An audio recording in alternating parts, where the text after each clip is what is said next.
Welcome everyone to the session. To begin with, let me just ask if any of you wants to share any concern or have any questions about the course in general. Then we'll move on to the questions related to the lectures. All of you should be able to unmute yourself if you need to. Okay, if not, we'll start with the discussion about the topics covered in the lectures. Okay, so shall I start with those two questions which were posed? I guess so, except the person who asked may not be here. Let me quickly check. Abhishek. No, I Yeah, don't I don't see him. see. Yeah, maybe let's So you may take have that to. question slightly later Okay, in case he joins. fine. Well, okay. So, anyone who has any question, you can unmute yourself and ask right now. Good evening, sir. Good evening. Sir, this is regarding the current outside the pulsar star, just outside it. That is, I'm sorry if my algebra is wrong. When I got delta cross B equal to 0, in spite of it, there is a current, right? Like, how is it possible? Is that not violation of Maxwell's law? No. What is delta cross B? The magnetic field outside in the curl B. magnetosphere region. Curl B. Yeah. No, so why is where did you get curl B equal to 0? In the magnetosphere. If you do not consider the co-rotating charges, if you do not consider that, it will be 0, right? Then it is vacuum magnetosphere. Yeah, vacuum magnetosphere. There is no current in the vacuum magnetosphere. But you are taking delta cross B equal to the current due to the drift. Yes. So if del cross B is non-zero, then you have current. Right? So it is the non-zero part of del cross B which gives you the current. If it is vacuum magnetosphere, then there is no current. It's because there are charges which are moving through the magnetosphere, only because of that there is current, right? And the entire solution comes out of Maxwell's equation. So there is no question of violating Maxwell's equation. Maxwell's equations are being used to produce the solution, right? Is that clear, or you still have confusion? Vijay, do you have a follow-up? Just a minute, sir. Just a minute. Sure. You may refer to your notes and get back to us. Sir, this is particularly regarding to that charges like Goldrich-Julian charge. So when you are explicitly measuring delta cross B out, you are getting a value of 0, right? And after that, when you are taking into consideration the co-rotating charges explicitly, you are getting delta cross B value. So I am asking, why is it so? Like, it is in one way delta cross B is 0, right? No, the del cross B has a certain value. So when you take the full magnetospheric solution, you have to consider all charges and their motions. Okay. So that is the full solution of the magnetosphere. And it is, if del cross B is zero, there is, that means you have static charges, there are no currents. Okay. Okay, so and one more question is, during the first part of the Goldrich-Julian paper, they have mentioned that since they are considering the rotation of the magnetic field along the rotation axis of the star, they are saying because of this, it is not possible to understand the mechanism of radiation, right? Like, why is that? No. See, why does... So you have gone through several lectures now, and you say that you see pulsars, right? Yes, sir. So pulses from these pulsars. Why do you think you see pulses? You give me the argument, then it will be clear also for others. Okay. So describe to me what you think causes the pulsation that we observe. Yeah, that is because of the actually from what I understand, it is because of the lack of alignment between the magnetic field axis and this spherical axis. So that results in pulsation. So this is actually that is precisely the point. yes. So if you take an aligned rotator, that mechanism cannot be present. So you will not see pulsar activity as we know it. Okay. But it is still a good model for the magnetosphere. Once you misalign them, many of the features will remain. Okay. Sir, in that case, explicitly it is like doesn't fit in, right? In spite of it, can you give an example why it could be a good model? Like what is in terms of observation? Like it was towards the end of the paper. More explicitly, if you could point out. No, basically the fact that you have, in absence of charges, you would have a strong voltage, which will be whether or not you have the magnetic field and the magnetic axis and the spin axis aligned. The voltage will be strong enough to fill the magnetosphere with charges. This is independent of the orientation. Once you fill the magnetosphere with charges, the charges will tend to move in a way so as to make E dot B equal to 0. That is also independent of the orientation of these two. So these basic features are not dependent on the angle between the two. But explicit mathematical solution will become more difficult if this axisymmetry is not present. So axisymmetry is used to get an easier mathematical solution. Once you do this for an oblique rotator, then in fact, analytical solutions have not yet been derived. So we have gone over to numerical simulations, which you have now seen presented in a couple of these lectures. So you have to do this numerically. And that once you do numerically, you can do any orientation. Okay. So in that sense, when you do that, like all of this will be carried forward, whatever we have learned in. Yes. So that you can see in the numerical solutions. Yes, sir. Whether you align it or change your angles to different values, most of these results just carry over. The geometry of the magnetosphere changes. Okay. For example, the current sheet opens up, it becomes wider. So the physical region over which, for example, the uncompensated E dot B is available becomes larger when you have an oblique rotator. So those things occur, but qualitatively there is the features are same. Okay, sir. Thank you. Sure. I think we have completed the description of the magnetospheric solutions. What we will do in the coming lectures is radiation. Given the property of the magnetosphere that we have described, how such a magnetosphere will start producing electromagnetic radiation that we will observe eventually. So that is something that is going to come next. That's correct, Prakash? I mean, I think we have completed the description of the magnetosphere. Yes. Yeah. So this week they start with the module on radiation processes, right, and then radiation from pulsars. So we will start with some basic lectures on the radiation processes themselves, independent of whether it's for pulsar or not. Just the property of electric charges which are accelerated, how they produce radiation of different kind.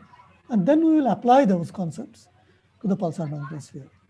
There will be a few lectures now spent on radiation.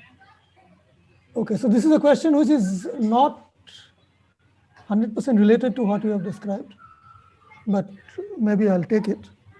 The question is about, could you please explain the cyclotron resonant scattering features in accretion powered pulsars?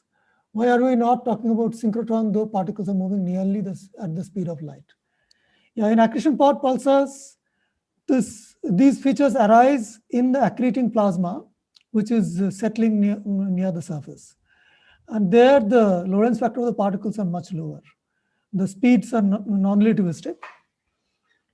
The temperatures are high, but not so high as to be the thermal energy to be larger than the rest energy of the particles. So that's why we talk about cyclotron resonance over there. And the cyclotron resonance has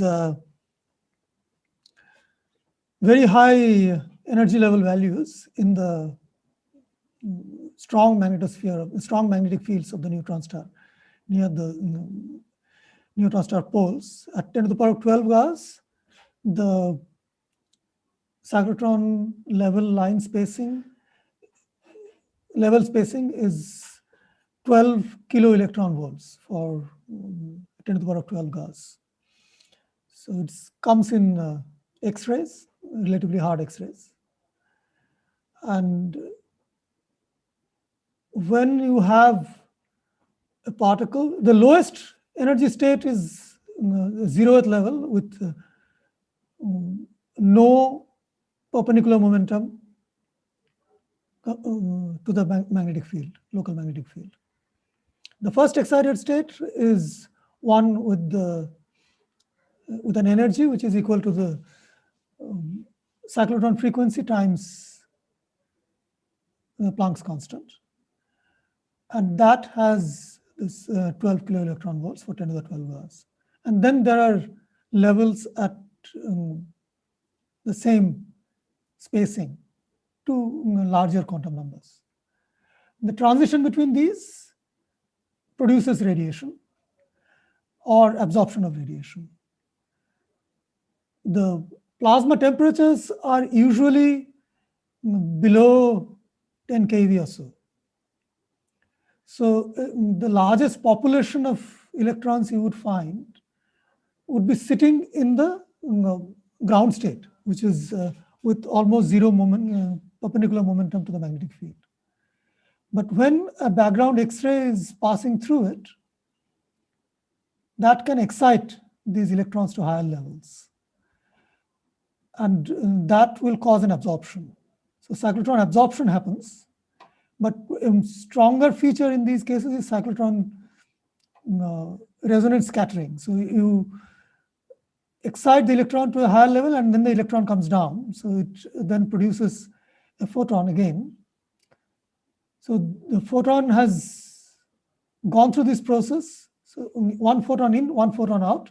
Electron made a transition up and then it came down. So what will happen in this case is the photons that are coming towards your line of sight, because of this, will get scattered out of your line of sight. And that will also produce an absorption-like feature, which is called a cyclotron resonant scattering feature. The cross-section of this process is very high at the resonant frequency. It's about 1 million to 10 million times higher than being away from these frequencies. Away from this frequency, it is close to Thomson scattering cross-section.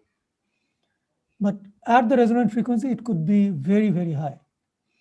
So you will see these features as absorption line kind of feature in the X-ray spectrum against the background X-ray spectrum. So that's what cyclotron line features, cyclotron resonant scattering features are. And from that, because of this resonance, we can measure the local magnetic field. The electron speeds are not relativistic over there. Desh has a comment or question? Go on. Yeah, so the ones that are taken away from your radiating in your line of sight, where would they be seen? Would they be seen by other observers potentially? Because what you're talking, yes, because what you're talking about is radiation which is coming and illuminating your scattering region. That radiation is not isotropic. So, but this process will make the radiation more isotropic. So, because more photons are taken away from the line of sight than come from other directions, you will see this absorption. Yeah, but will somebody see this as an emission line? where it was not expected to be seen at all because one was not Yes. favorably So located. if you are not in a direction where the original beam of light was going to illuminate, so there you will see emission feature. Right. Okay. Thanks. Yeah. How a poloidal current is responsible for generating a toroidal field. So if you take a current, let's take a line current. So if there are charged particles moving along a line, so it produces a line current. The magnetic field that it generates is a solenoidal field which is around it. Field lines as circles which surround this line.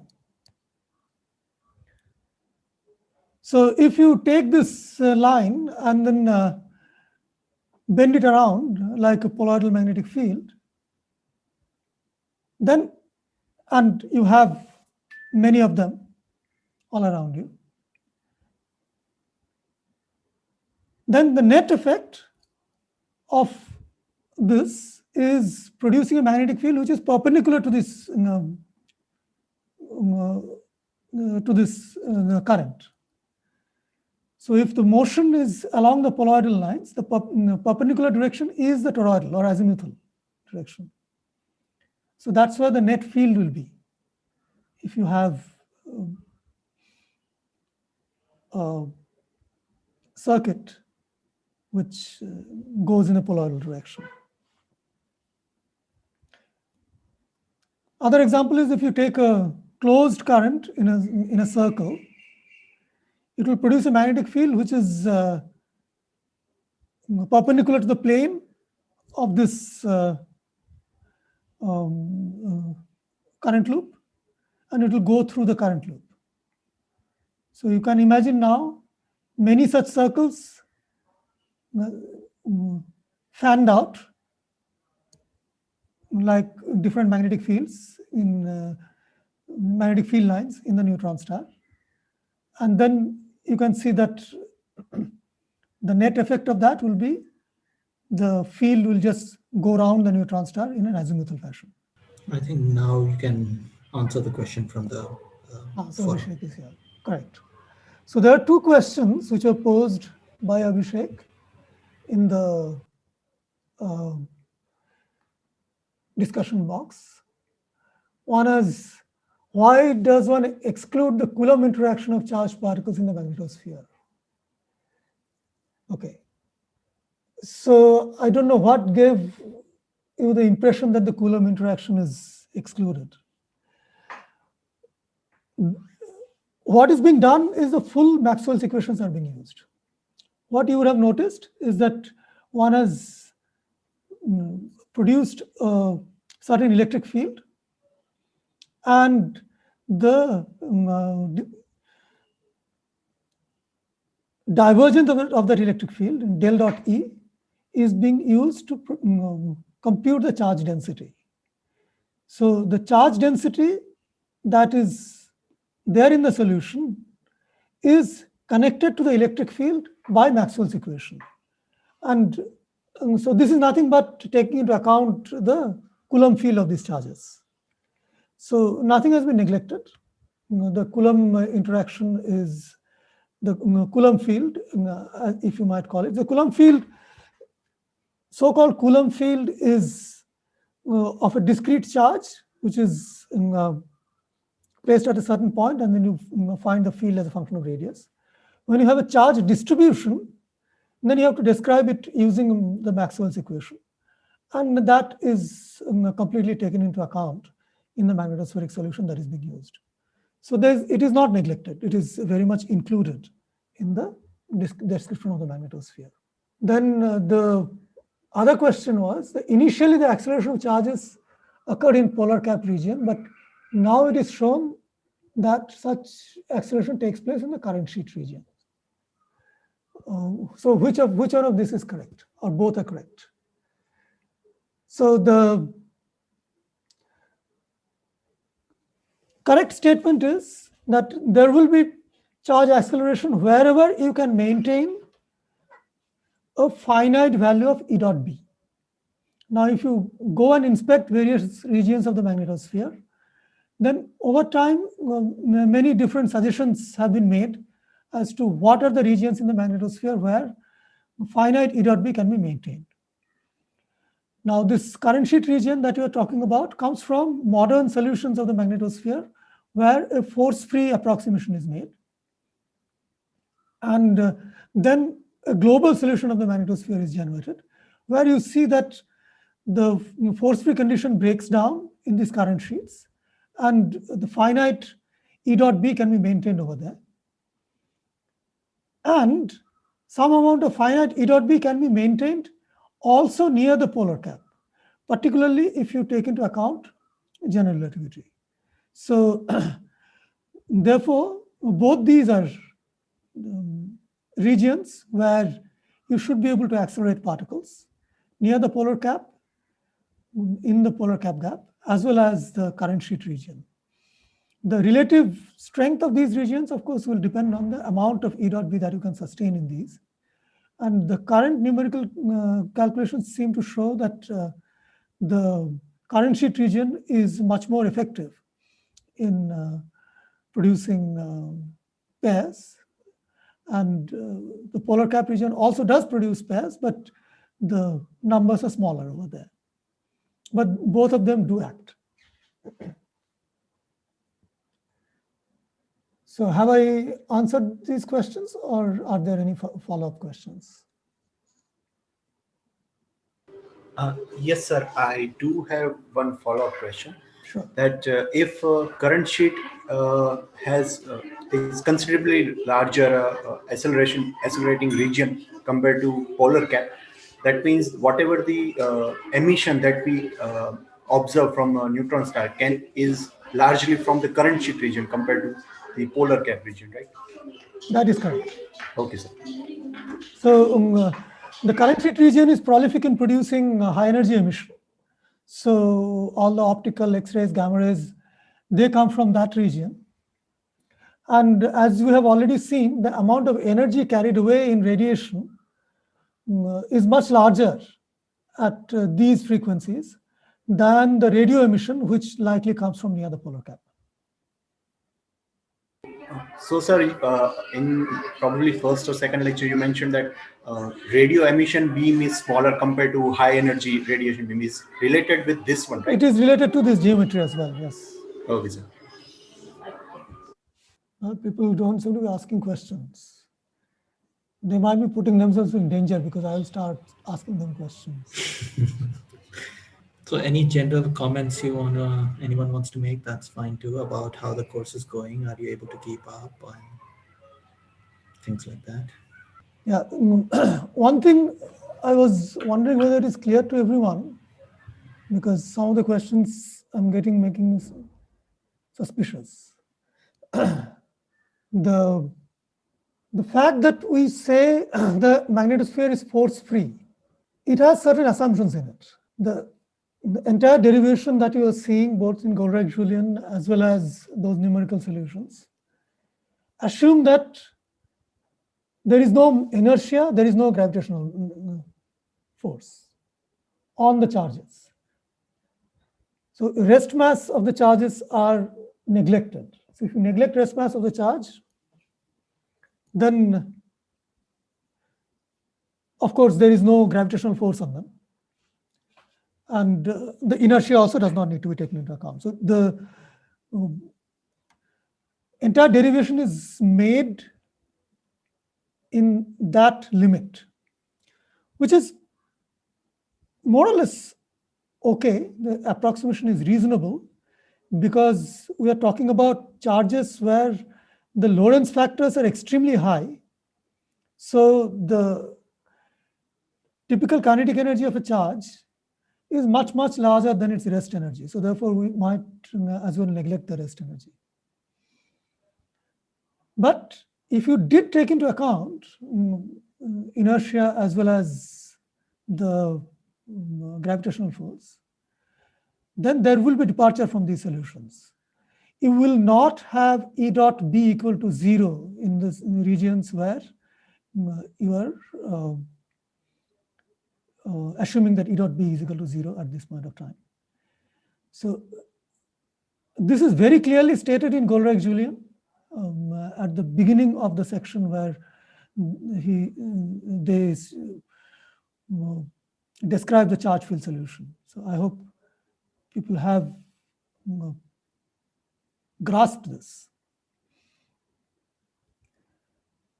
The other point I wanted to also drive home that in this approximation, when you have a force-free magnetosphere and we keep saying E dot B equal to 0, E is not 0 all through the magnetosphere.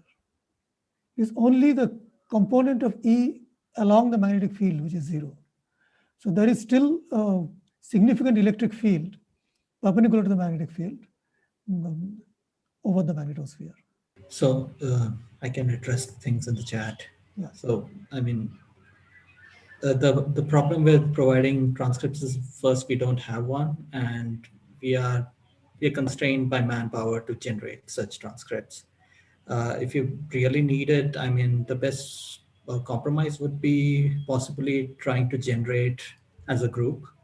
If you guys can create bits of the transcript where you do understand what's going on, we can try to manage the bits where you're having trouble understanding.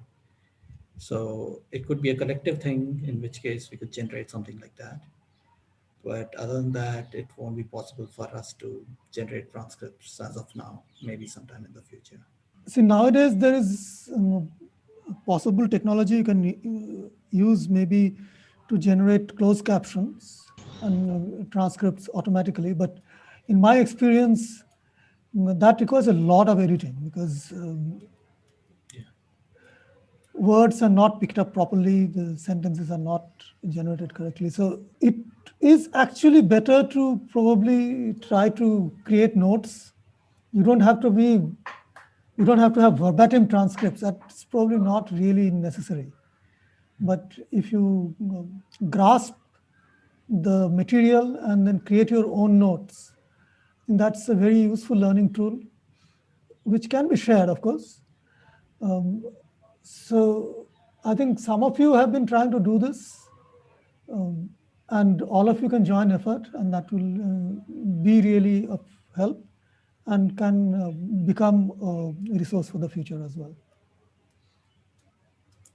Yeah, the wiki is functional right now in the course webpage, and I can see somebody has entered content from lecture 1.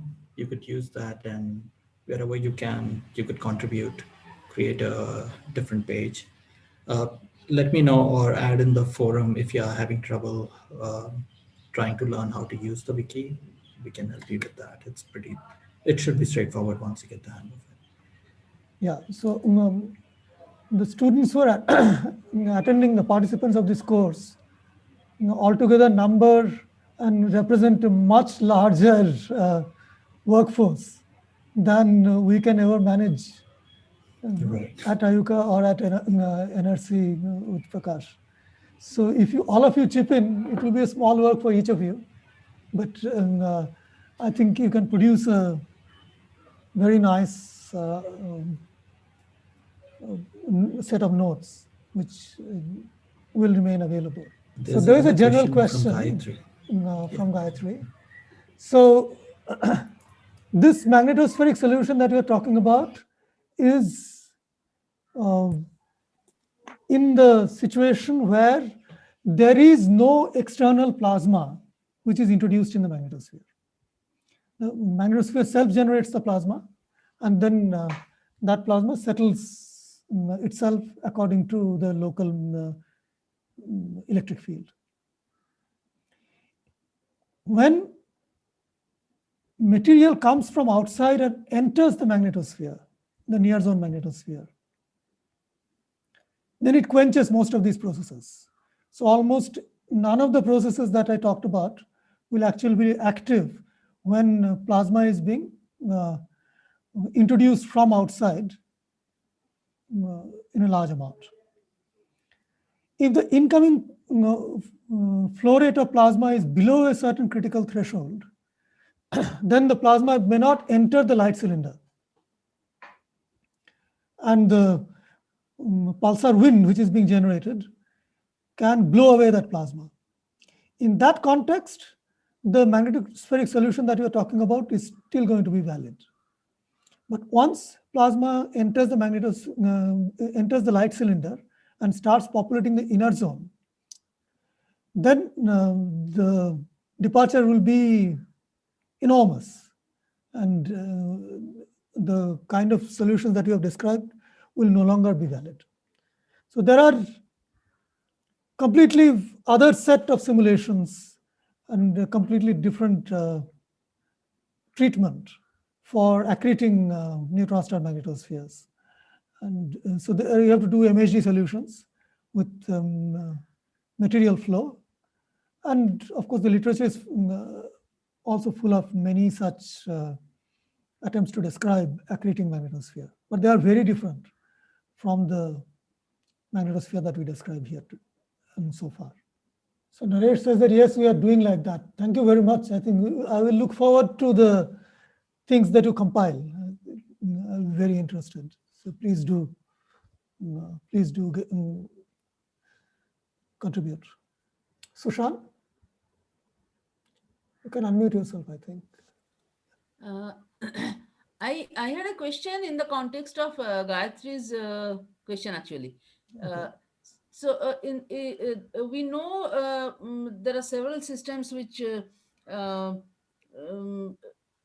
go back and forth between being accreting pulsar and radio pulsar in millisecond in accreting systems. Yeah, transitional Has millisecond it- pulsars. Yeah.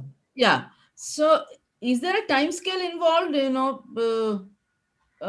between once the accretion stops, the time it requires for the magnetospheric processes to start for the radio pulsar activity to begin? Has anybody done such an estimate? Yeah, yes. Back of the envelope estimates have been made, but what you have to do is to clear the magnetosphere of the existing plasma, right? Right. All processes have speeds which are near relativistic. And you're talking of a magnetosphere which is only a few hundred to a few thousand kilometers in size. So once supply of plasma stops from outside, it requires less than a second to clear the magnetosphere of remaining plasma. So it's basically instantaneous. Yes. Okay. They might even have observations reflecting that with the X-ray. So one is not so- actually actively seen this change through an observation. Mhm. One has seen that it is in LMXB today, it has become a millisecond pulsar tomorrow. So the sharpness of the transition has not yet been observed, but maybe it will be someday. Right.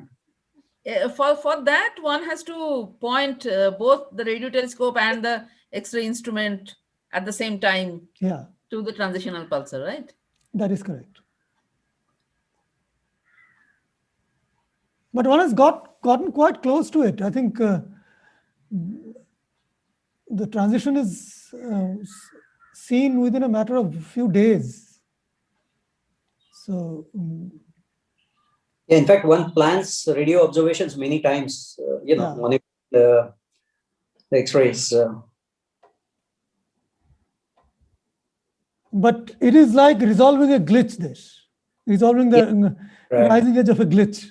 No, sure. I think it's that luxury nobody has. That luxury very few people will have. Yeah. Sir, Yes. so you just mentioned about glitch, and I also read about the pulsar glitch. Can you just explain what actually is this glitch? It shows that a pulsar period changes, but why and how it actually does this? Yeah, that's interesting aspect of neutron stars. I will not describe that in any great detail in this set of lectures. There will be mention of it towards the end. So, simply speaking, what is happening is that neutron star, the neutron star is started with a certain angular velocity, and the equilibrium figure of the neutron star will have the gravitational force and the internal forces all in equilibrium to start with, including the centrifugal force. Just like the Earth, the polar radius of the Earth is smaller than the equatorial radius, and that's because of the inclusion of the centrifugal force. Now, over time, what is happening is the pulsar is losing its rotational kinetic energy. So it is slowing down. So its spin is reducing. So therefore, that component of the force which went into the initial balance, the centrifugal component, it is going down. So stresses will develop in the material.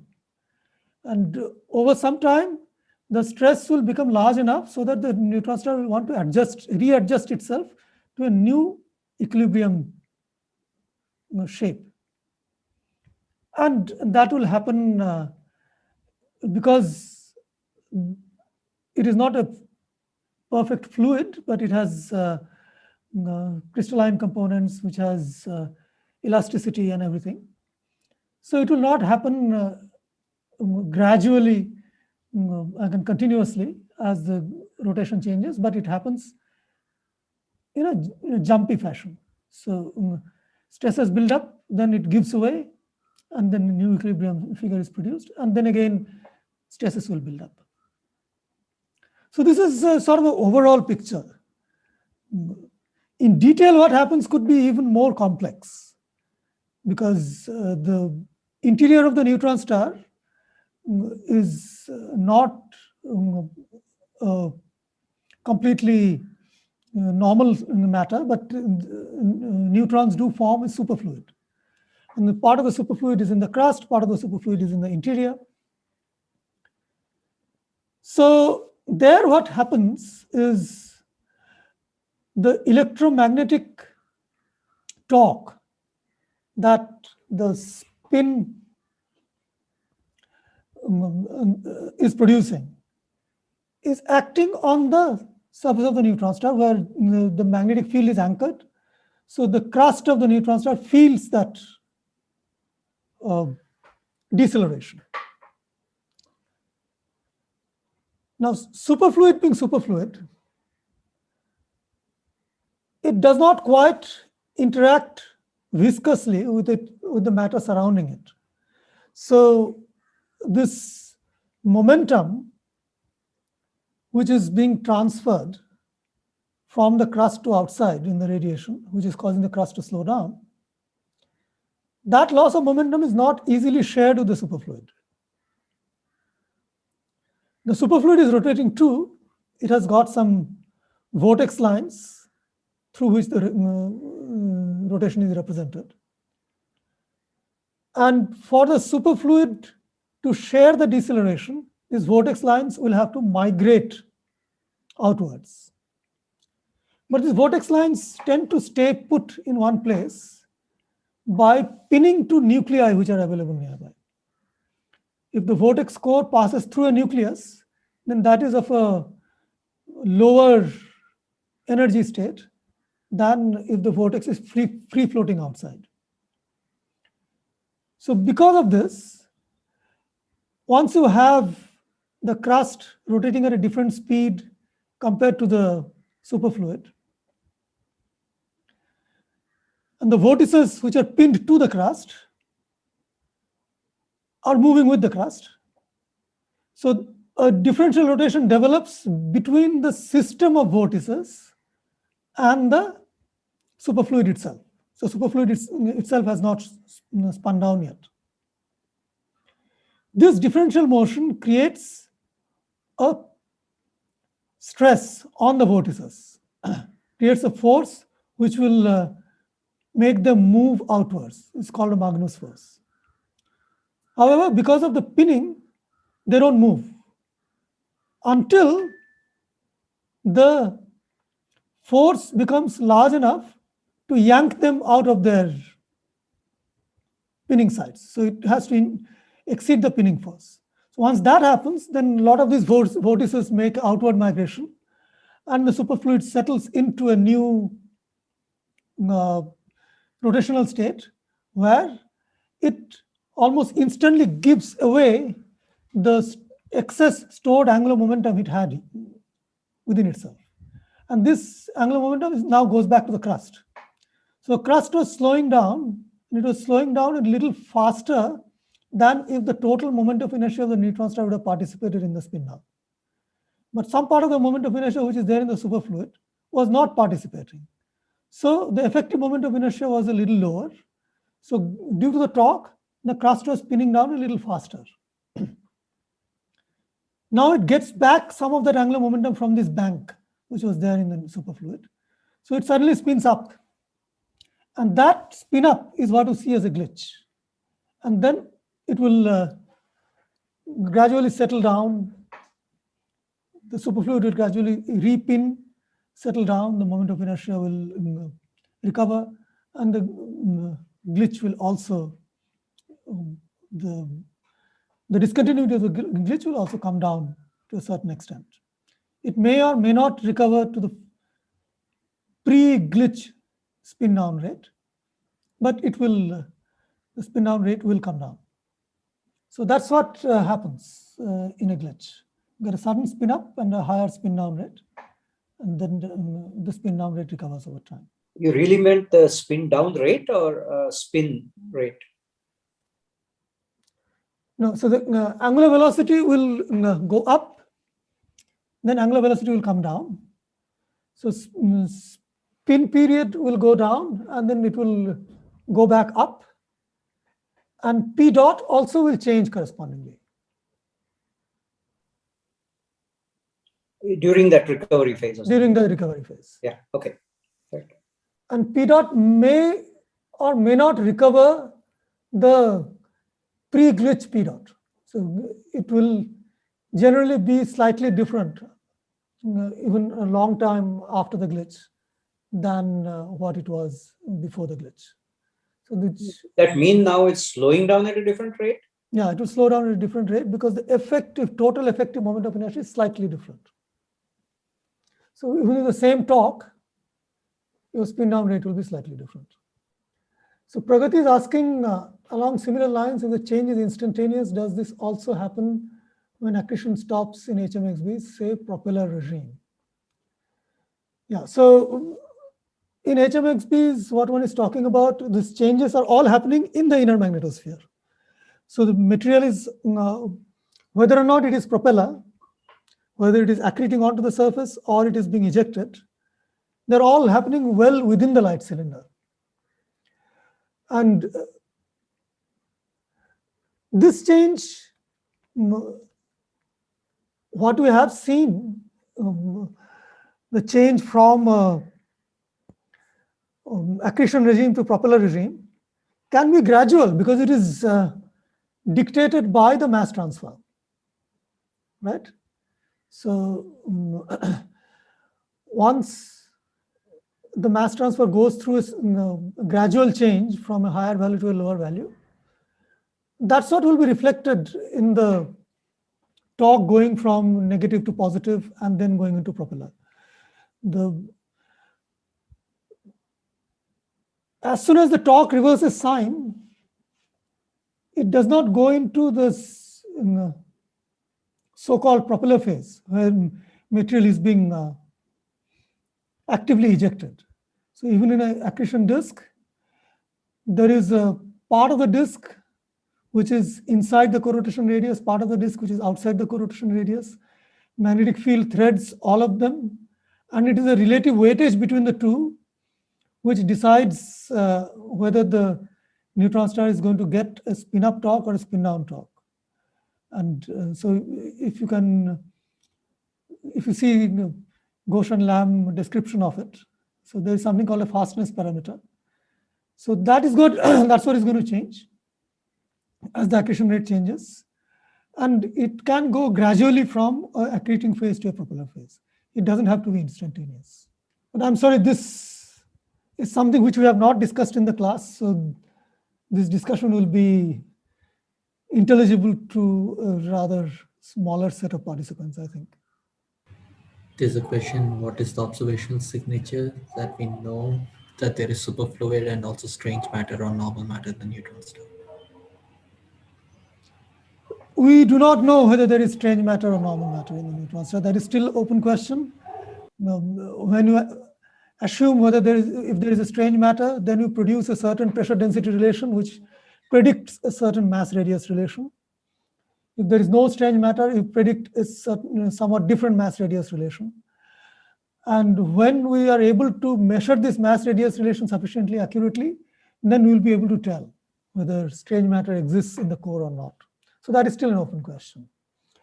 Whether there is superfluid in the interior or not is not an open question. In fact, the glitches are the clearest examples of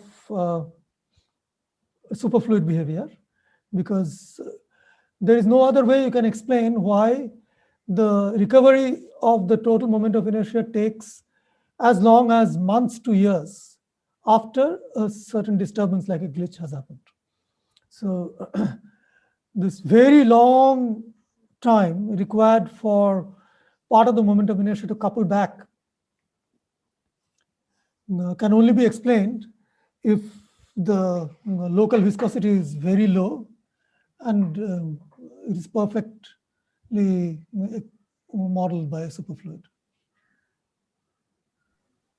Also, I presume the glitch itself is a good evidence for the differential rotation, which is caused by the. That is correct. So you need a reservoir of angular momentum which is suddenly released to the crust. And that again is best explained by a superfluid reservoir. Sir? Yes. Sir, you mentioned about the differential rotation, but it is between the crust and the interior, right? It is between the crust, the nuclear component of the crust, and the superfluid component which coexists in the same crust. In principle, there is superfluid in the interior as well, and then that superfluid can also have a differential rotation with respect to the rest of the star.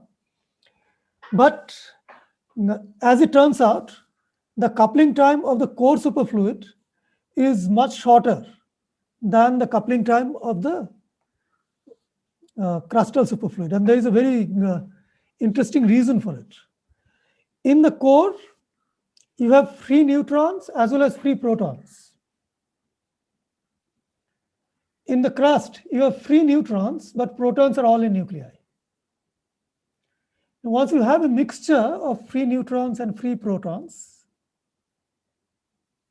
then the superfluid vortices, the protons and neutrons, they interact by a strong interaction.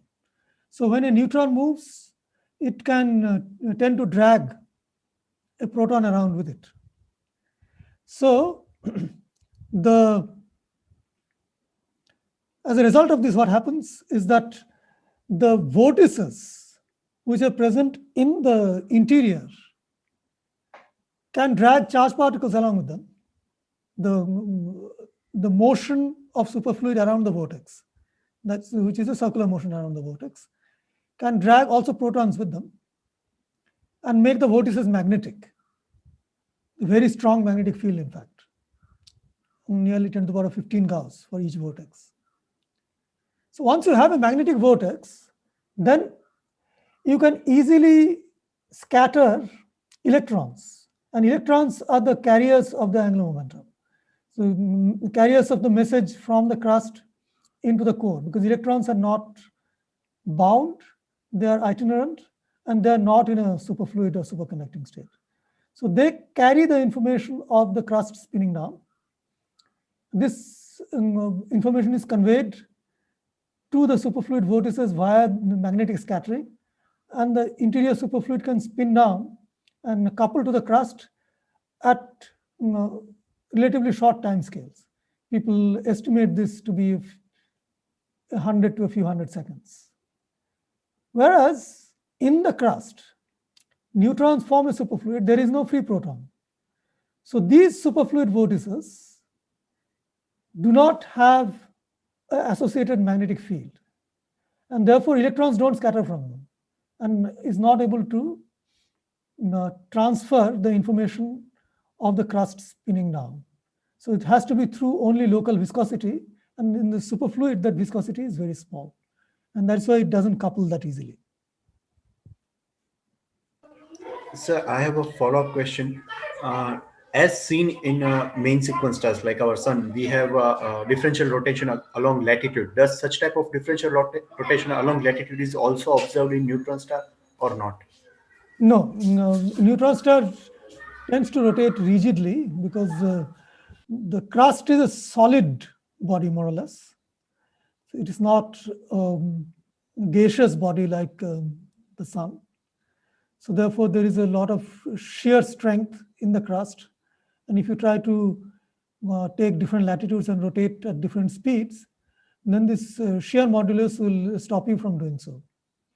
So, and whatever we have observed is there is no evidence that there is a surface differential rotation in a neutron star. So there is a question in the box regarding supernova explosion. What is the mechanism of supernova explosion? Okay, so there are two theories. One is called a core bounce, which produces a shock. The other is neutrino emission, and is asking what is correct. In fact, both are correct. We need both components for the amount of energy that we see transferred to the envelope. The shock alone would be stalled because of material falling down from the mantle if a neutrino flux was not there to stop this infall and then give it outward momentum. So once you have neutrino flux, which has arrested and given this infalling matter some outward momentum, then the shock is able to transfer further momentum and produce the explosions as we see. So without both components, the supernova explosion would not happen. And even with both components, in a strictly spherically symmetric situations, people are still having difficulty getting the supernova to explode in computations. So you add a little bit of rotation and asymmetry, then it is much easier. But both components are necessary. So it's almost time for us to end. Desh, Okay. you wanted to say something? Yeah, I just a quick follow-up question to something that I asked earlier. So in directions where after this scattering, it can be seen as an emission line, is there any evidence for that, and can that be used profitably to find systems which are not generally seen otherwise? Yeah, so you will still have a background X-ray spectrum which is coming from the rest of the surface, not from the accretion column. Okay. So this is a small bump which can be seen in the X-ray spectrum. There are X-ray spectra where you have to add some small Gaussian emission. There is a myth called 10 keV bump, which is often used in explaining X-ray spectra of high mass X-ray binaries. And that could have this origin of cyclotron. So, but it is not as though you only see that line. Right. No. It is sitting on top of a high continuum. Yeah. Because that is more spread anyway in angle. Yeah. Okay. I should mention that if some of you are hesitant and raising questions here during the meeting, you could always, while going through the lectures, if you are having any trouble understanding a concept, you can put it in one of the forums and we'll take it up too. So, okay. Yes. Yeah, please do ask questions. Otherwise, I get a feeling that not much is being absorbed. That is not the situation we want to be in. So thank you very much. Yeah. Okay. Bye, everyone. So we will end See you it. next week. Okay, bye.